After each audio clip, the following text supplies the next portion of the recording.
मित्रहो नमस्कार. लोकसभेमध्ये महिलांना राजकीय आरक्षण देणारं विधेयक अखेर बारगळलं. विरोधकांनी एकत्र येऊन पहिल्यांदाच या 3 विधेयकांविरोधात एकजूट दाखवली आणि हे विधेयक नामंजूर झालं. मित्रांनो, प्रश्न असा आहे की खरोखर हे विधेयक मंजूर होणं गरजेचं होतं का? आणि भाजपने त्याविरोधात जे वातावरण देशभरात निर्माण केलं आहे ते खरोखरच भाजपचं बेगडी प्रेम आहे का महिलांवरचं? या सर्व गोष्टींवर आज चर्चा करणार आहोत. आणि महत्त्वाचं म्हणजे या गोष्टींवर चर्चा करताना विरोधकांची भूमिका आहे ती योग्य होती का? सत्ताधारी आज ज्या पद्धतीनं राळ उठवत आहेत, रान पेटवत आहेत, ते खरोखर मनापासून करतायत का? या सगळ्या गोष्टींवर आज आपण बोलणार आहोत. तर कुठेही स्किप न करता व्हिडिओ शेवटपर्यंत पाहायला विसरू नका. मित्रांनो नमस्कार, तुम्ही पाहत आहे विचारमोती. मित्रांनो, लोकसभेमध्ये जे विधेयक मांडण्यात आलं भाजप सरकारतर्फे, ते विधेयक महिलांना आरक्षणासाठी होतं आणि बाकीची 2 विधेयकं होती. महिलांना आरक्षण देण्यासाठी आपला विरोध नाही असं विरोधकांनी म्हटलं आहे, पण भाजपचा जो डाव आहे त्याच्यामागून छुपा डाव, तो हाणून पाडण्यासाठी म्हणून या विधेयकाला आपण विरोध करीत असल्याचं इंडिया आघाडीनं म्हटलं आहे. आता या संपूर्ण प्रकरणावर कटाक्ष जर टाकायचा झाला तर भाजपने अचानकपणे हे विधेयक मतदानासाठी आणलं आणि मंजूर करण्यासाठी खटाटोप चालवला.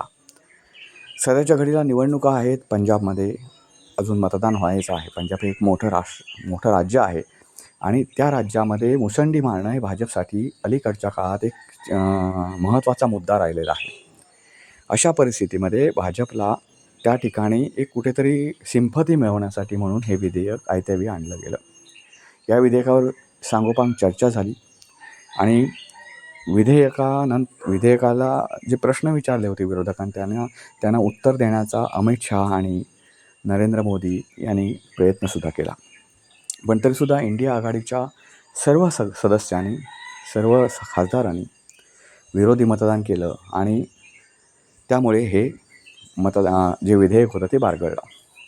मित्रांनो, त्यानंतर इंडिया आघाडी कशी महिला विरोधी आहे आणि इंडिया आघाडीला कुठलीही स्त्री यापुढे क्षमा करणार नाही, माफी करणार नाही असं पंतप्रधान नरेंद्र मोदी यांनी या विधेयकाच्या नामंजुरीनंतर बोलताना सांगितलं. आता हे संपूर्ण प्रकरणाकडे जर पाहायचं झालं, राजकीय दृष्टिकोनातून पाहायचं झालं तर याच्यामागे एक राजकीय डाव होता. कारण निवडणुका डोळ्यासमोर ठेवून हे विधेयक चर्चेत आणलं गेलं आणि चर्चेत आणलं गेलं नाही तर ते मतदानासाठी सुद्धा घेतलं गेलं. इतक्या त्वरेनं या विधेयकावर चर्चा करण्यासाठी, हे विधेयक मंजूर करण्याची आणि महिलांना अचानक असे एवढे मोठे अधिकार देण्याची कोणती निकळ भाजपला वाटू लागली हे आम्हाला कळण्याइतकं काय आपण मूर्ख राहिलेलं नाही. मित्रांनो, हे विधेयक एवढ्या त्वरेनं आणण्याची काही पहिली गोष्ट गरज नव्हती. इतके दिवस भाजपची सत्ता आहे, त्याचवेळी ते यायला पाहिजे होतं, मंजूर व्हायला पाहिजे होतं. तर ते निवडणुका लागल्यानंतर या विषयावर चर्चा व्हावी आणि ते नामंजुरीसाठी मतदानासाठी टाकण्यात यावं, याच्यामागे भाजपचा एक प्रचंड मोठा डाव आहे. आता मित्रांनो, तुम्हाला एक गेम आठवत असेल, आम्ही जो लहानपणी खेळलो आहे तो गेम. त्या गेममध्ये असं होतं, एक मोठा चौकोन काढायचा पाटीवर, त्याचे 9 भाग पाडायचे आणि मग एकानं फुली करायची, एकानं कुठलं तरी आणखी एक त्याचं साईन करायचं. आता हे साईन करताना एकेकानं आलटून पालटून या गोष्टी करायच्या होत्या. तर मित्रांनो, एकानं आलटून पालटून हे साईन त्याचं जे असेल ठरवलेलं, फुली असेल किंवा आणि काय असेल ती करायची एकेका गोलमध्ये. एक वेळ कधी जो जिंकणार असतो त्याच्यावर त्याची अशी वेळ येते चांगली की तुम्ही नंतरची फुली कुठे पण करा किंवा तुमचं नंतरचं साईन कुठे पण करा, तो दोन्ही बाजूनं सुटणार असतो. उभा पण सुटणार असतो आणि तिरका पण सुटणार असतो. असा तो गेम आहे, छोटासा बसून खेळण्याचा गेम आहे. तशी गत आता भाजपनं या विरोधकांची केले. म्हणजे तुम्ही मतदान केलं असतं विधेयकाच्या बाजूनं आणि विधेयक मंजूर झालं असतं, तर निवडणुकीच्या पार्श्वभूमीवर हे झाल्यानंतर, विधेयक पारित झाल्यानंतर आणि विधेयक अस्तित्वात आल्यानंतर भाजपचा खूप मोठा विजय झाला असता. ही पहिली गोष्ट. आणि दुसरी गोष्ट म्हणजे तुम्ही विधेयकाला विरोध केलात, विधेयक नामंजूर होणारच होतं. तुम्ही इंडिया आघाडीनं एकत्रितपणे विरोध केला, त्यामुळे ते विधेयक नामंजूर होणारच होतं. विधेयक जर नामंजूर झालं तरीसुद्धा भाजपच्या पथ्यावर पडणार आहे, असं भाजपचं मत आहे. म्हणजे ते पथ्यावर किती पडेल, लोक त्याला खरोखर स्वीकारतील का, वगैरे वगैरे ज्या काही गोष्टी आहेत ते आगामी काळात दिसणार आहेत. पण भाजपने जी रणनीती आखली होती ती रणनीती अशी होती की विधेयक जर बारगळलं तर विरोधकांची कशी इमेज होईल की ते महिला विरोधी आहेत, आणि भाजपला ते महत्त्वाचं आहे.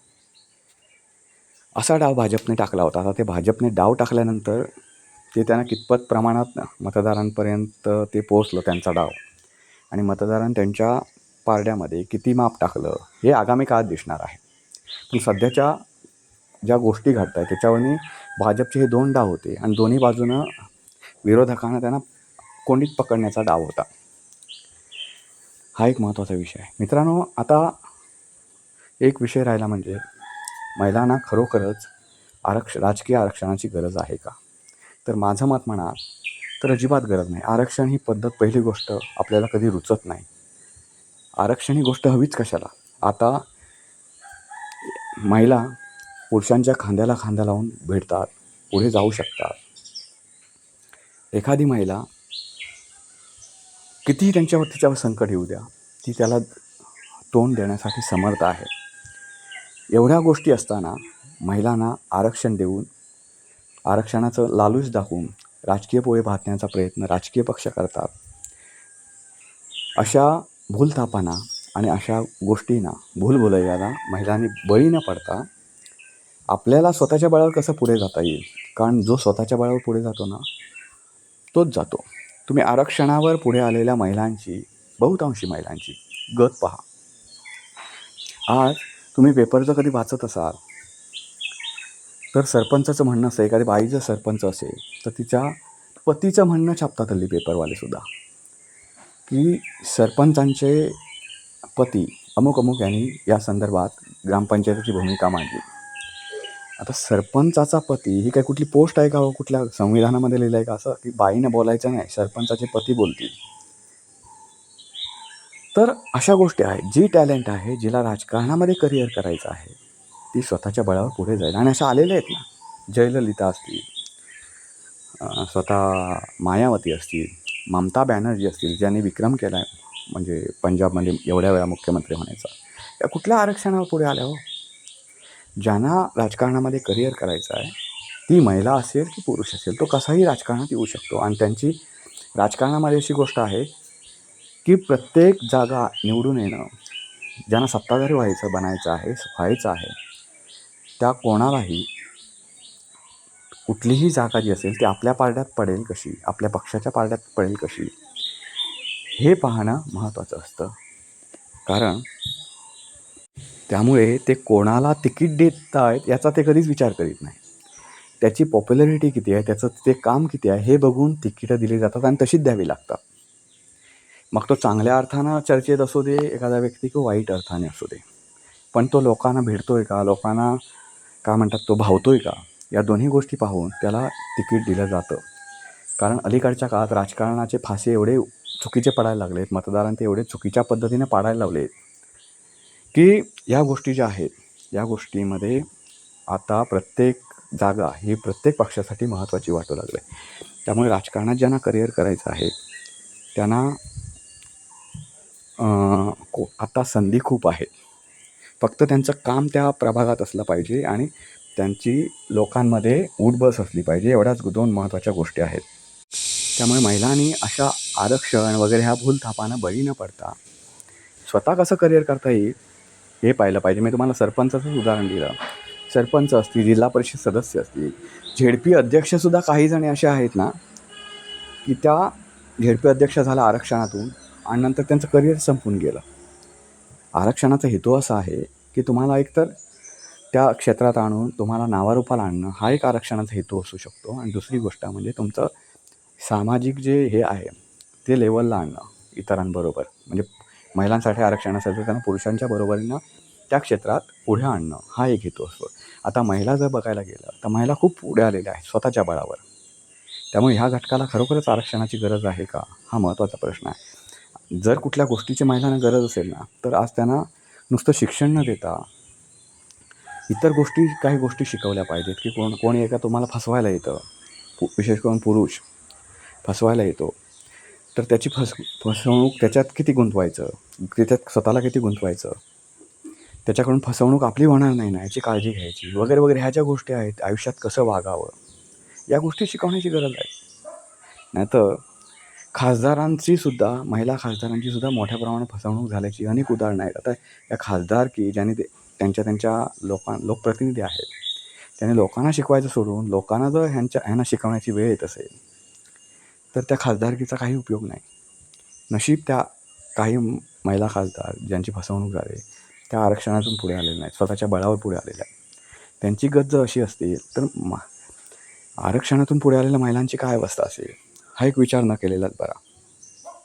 त्यामुळे आरक्षणातून महिलांना पुढे येऊ न देता, ज्यांना करिअर करायचं आहे, ज्यांना राजकारणात पुढे जायचं आहे, त्यांना त्याच्याविषयीचा अभ्यासक्रम निर्माण करून, त्यांना त्याच्यामध्ये इंटरेस्ट घ्यायला लावून त्यांना पुढे आणणं, या गोष्टी महत्त्वाच्या आहेत. कारण या लबाड आणि लुच्च्या लोकांना महिलांना या क्षेत्रात का आणायचं आहे, तर त्यांच्या नावावर, त्यांच्या सहीवर काहीही करता येतं.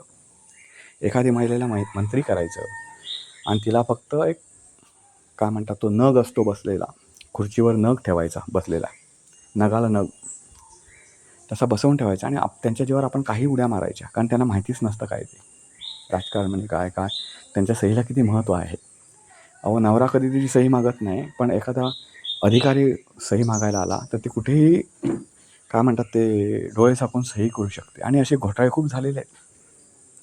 मी साध्या ग्रामपंचायतीमध्ये वातावरण बघा, महिला जर सरपंच असेल तर त्या पतीचाच रुबाब जास्त चालतो, अगदी झेडपीपर्यंत अवस्था हीच आहे. म्हणून मी म्हटलं महिलांनी पुढे येऊ नये अशा मताचा मी नाही. महिला असो की पुरुष असो, त्या दोघांनाही तेवढीच संधी मिळाली पाहिजे. पण ज्यांना कर्तृत्व गाजवायचं आहे आणि ज्यांना खरोखरच त्याच्यात करिअर करायचं आहे, त्यांना त्यातलं गोष्टी बारकावे शिकवून त्यांना त्या क्षेत्रात आणावं, एवढंच माझं मत आहे. मित्रांनो, या संपूर्ण प्रकरणाबाबत तुमच्या प्रतिक्रिया काय त्या कॉमेंट बॉक्समध्ये नक्की कळवा. व्हिडिओ आवडला तर लाईक करा, शेअर करा आणि चॅनलला सबस्क्राईब करायला विसरू नका. पुन्हा भेटू पुन्हा एका अशा नवीन व्हिडिओ. तोपर्यंत नमस्कार.